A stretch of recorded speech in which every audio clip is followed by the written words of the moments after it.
Ever catch yourself wondering, like really wondering, what makes certain people just, well, explode onto the scene? Like those folks who become mega successful, super influential, especially in areas like tech and leadership. What's that extra something they've got? The age-old question. What is it that separates the extraordinary from the ordinary? It's a puzzle that's intrigued thinkers for centuries. And lately it feels like one idea keeps popping up, like a persistent little weed in the garden of success. It's IQ. I bet you've seen it too. Listener's name. Maybe in those heated Twitter threads or just casual conversations, everyone's suddenly an expert on IQ, right? It's true. This whole idea of measuring intelligence has definitely stormed back into the public consciousness. It's like we're obsessed with quantifying every aspect of human potential, and IQ is the latest darling. Exactly. And that obsession is what we're digging into today. We're going deep, deep down the rabbit hole of IQ, especially how it's become this weird sort of halo around figures like Elon Musk. We've got a mountain of research here, and our mission, should we choose to accept it, is to try and make sense of it all. What's fascinating is we've got this whole smorgasbord of opinions and estimates about Musk's IQ. You've got President Trump singing his praises, Seth Abramson throwing shade based on his biography, Noah Smith crunching numbers from SAT scores like some kind of intelligence detective, Fox News just tossing out a random number, and even Nate Silver getting all philosophical, suggesting genius might just be high IQ amplifying personality quirks. It's a real mixed bag, isn't it? This fascination with pinning a number on someone's intelligence, especially when the person in question, well, hasn't exactly made it public. Right. So let's talk about this whole Elon Musk IQ phenomenon. I mean, it's everywhere online, this constant buzz about just how smart he really is. And what's interesting is it's happening in a complete vacuum of actual data. No confirmed IQ test results, just a lot of guesswork. And the range of those guesses is, well, let's just say it's pretty vast. You've got Trump calling him a seriously high IQ individual. I mean, coming from a former president, that's bound to influence people, wouldn't you say? Listener's name. Absolutely. It lends a certain way to kind of stamp of approval to the narrative of Musk as this brilliant, almost superhuman figure. Then you have Abramson, who literally wrote a whole book about Musk, suggesting his IQ is actually much lower, somewhere between 100 and 110. He argues that Musk's life story just doesn't support anything higher. Talk about a difference of opinion. It really makes you wonder, doesn't it? Are we attributing a certain level of intelligence to Musk because of what he's accomplished, his success, rather than any actual measured ability? And then you've got Noah Smith, who attempts to put an actual number on it, over 130, based on Musk's reported SAT scores from way back when. It's like everyone's desperate for even a tiny bit of data to quantify something that hasn't been directly assessed. And while SAT scores can tell us something about certain cognitive skills at a specific point in time, they aren't a direct measure of IQ, and they certainly don't capture the full complexity of someone's intelligence years down the line. And then there's Fox News, citing some website called Sociosite, throwing out a number 155. It feels so arbitrary, doesn't it? It highlights the fact that much of this speculation isn't really grounded in solid evidence. Nate Silver's take is a bit more nuanced, though. He uses the term genius, but then sort of walks it back a bit, saying high IQ might just amplify both the good and bad parts of someone's personality. A more balanced view, maybe? It acknowledges that intelligence, however we choose to define it, doesn't always translate to positive outcomes. Yeah. There's a whole lot more to the human experience than just cognitive horsepower. The point is, all this debate, all these estimations flying around, they're happening without any official, publicly known IQ score for Musk. It's all speculation. Precisely. His IQ is basically a social construct right now. It's being built up based on his achievements, wealth, life story, even just his public persona. It's like this weird feedback loop. He's super successful, so he must have a sky-high IQ. And because we assume he has this huge IQ, that somehow explains and justifies his success. You've hit the nail on the head. It's circular reasoning that neatly sidesteps any objective measurement of intelligence. It goes back to that time when Trump was with Musk and said, we need to take care of our high IQ people. Like intelligence is some precious resource we need to protect. Which plays into this idea of a social hierarchy based on intelligence, a pecking order of brains. It's like this Musk situation has become a catalyst for something much bigger, a total shift in how we view IQ. Our research suggests that the current conversation has uncoupled IQ from the actual test itself. That's kind of a big deal, isn't it? It is. Instead of seeing IQ primarily as a score from a specific test, it's morphed into this justification for power. particularly for what some see as this new political elite. It's become shorthand for like overall superiority, this totalizing measure of a person. It's a bit unnerving, wouldn't you say, listener's name? It certainly is.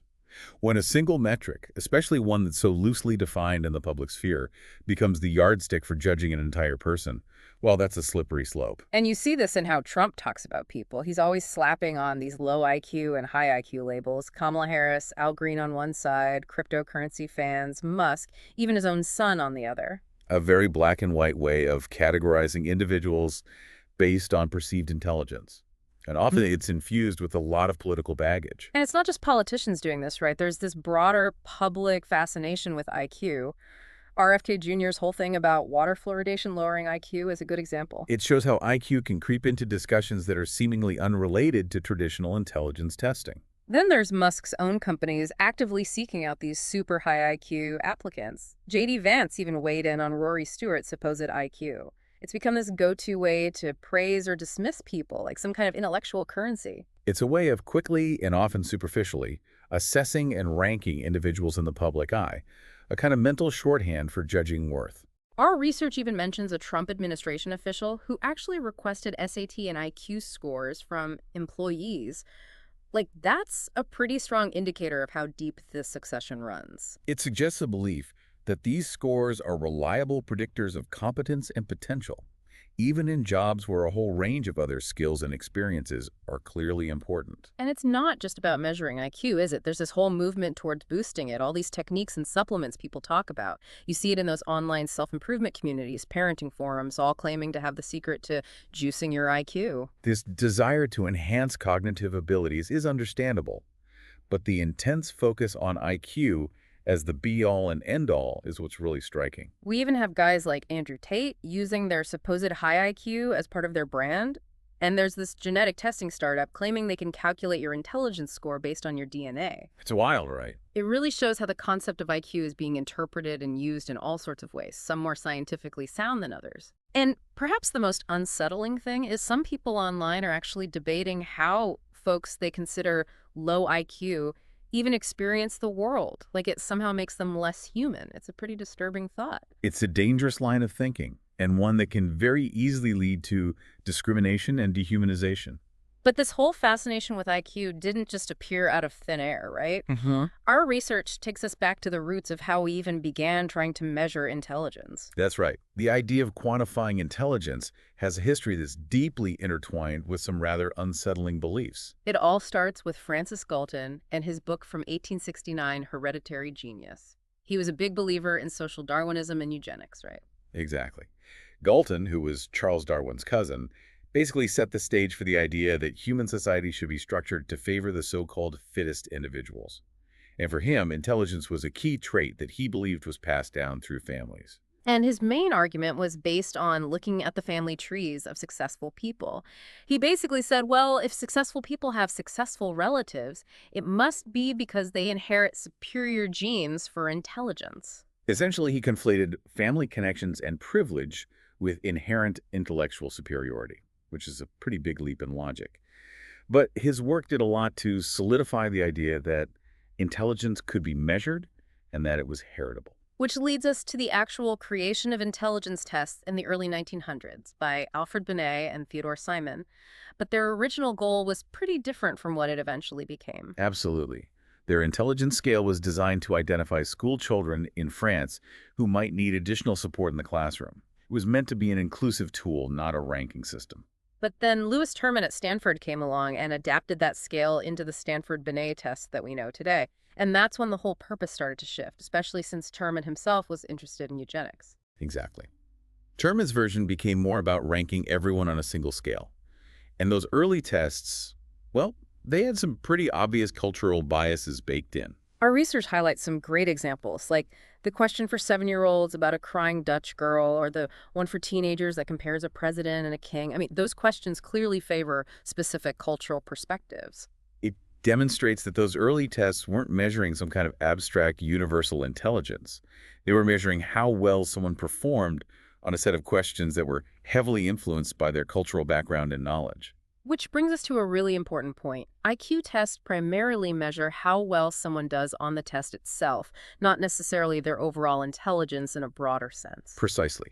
The score reflects performance on that particular test, on that particular day, under those particular conditions. And Nicholas Lehman's observation that IQ test results often mirror existing class structures is a pretty stark reminder of that. It suggests that these tests, however well-intentioned they might be, can end up reinforcing social inequalities. It's interesting that the current IQ test focuses on things like fluid reasoning, your ability to solve new problems, quantitative reasoning, visual spatial processing, working memory, and accumulated knowledge.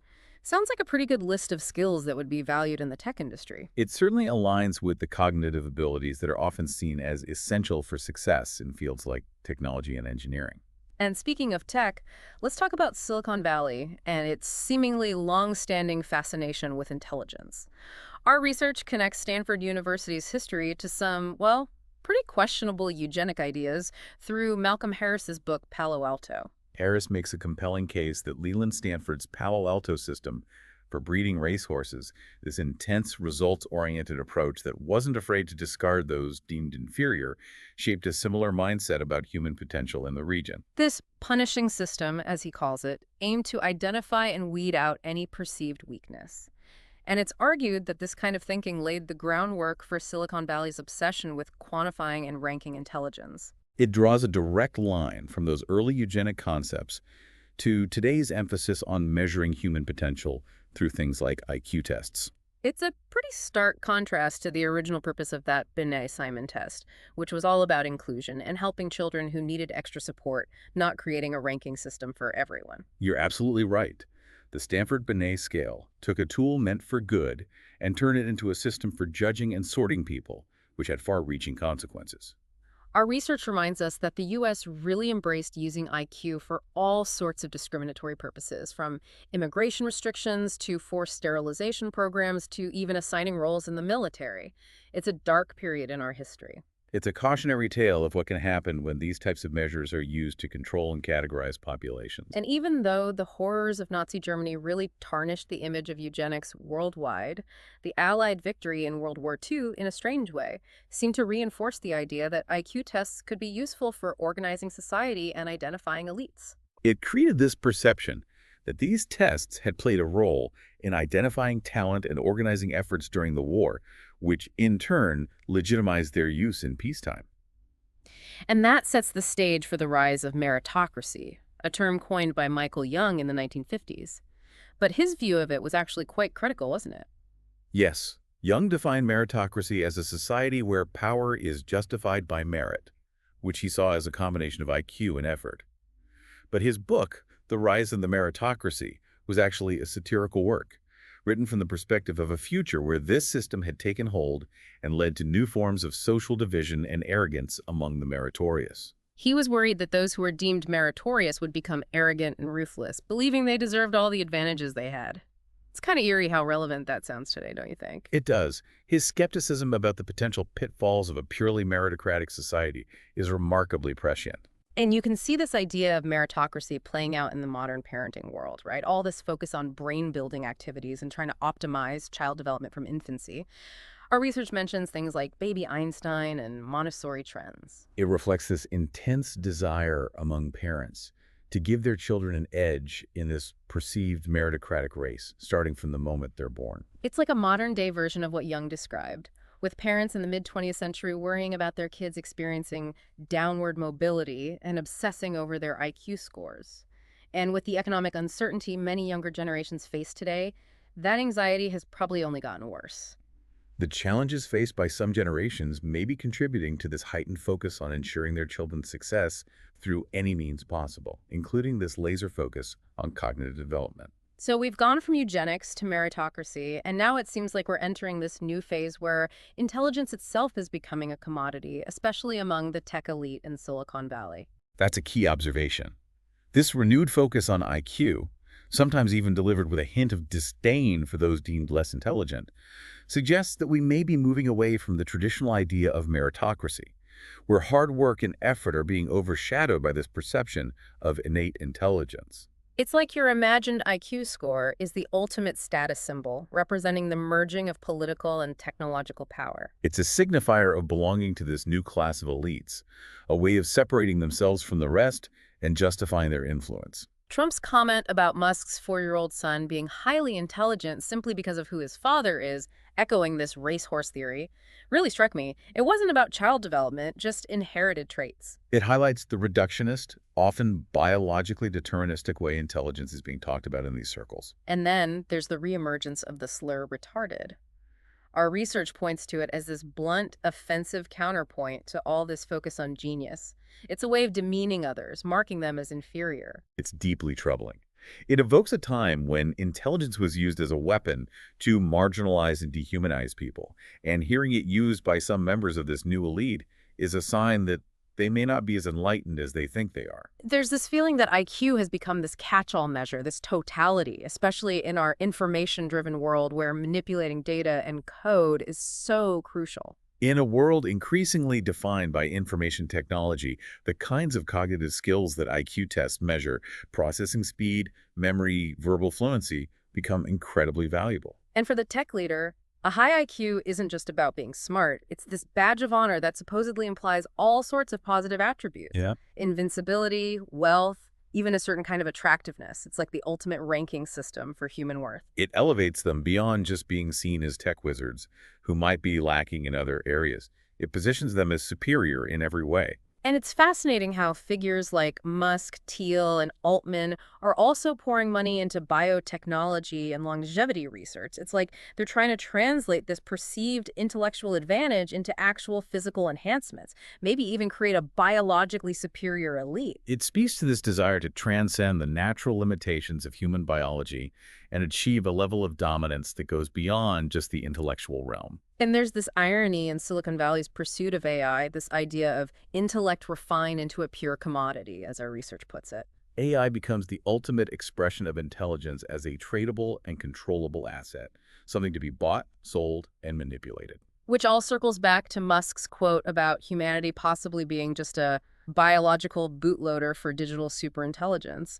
It makes this whole obsession with measuring elite intelligence seem like it could be setting the stage for a future where control over humanity itself is up for grabs. It's a pretty sobering thought. It certainly raises profound questions about the future of human autonomy and the potential for new forms of social hierarchy based on technology. So as we wrap up this deep dive into the world of IQ, it's clear that the current fascination, especially around figures like Elon Musk, is about a lot more than just objective measurement. It's about power, status, and justification in a world that's changing faster than ever.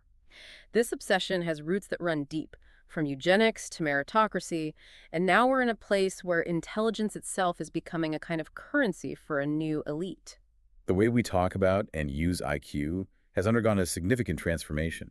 It's often detached from its scientific origins and employed as a tool for social and political positioning. So, listeners' name, after exploring all this, it really makes you think. What other seemingly objective measures of human value that we take for granted might also be worth questioning in our increasingly data-driven world? It's something to ponder as we navigate this complex landscape.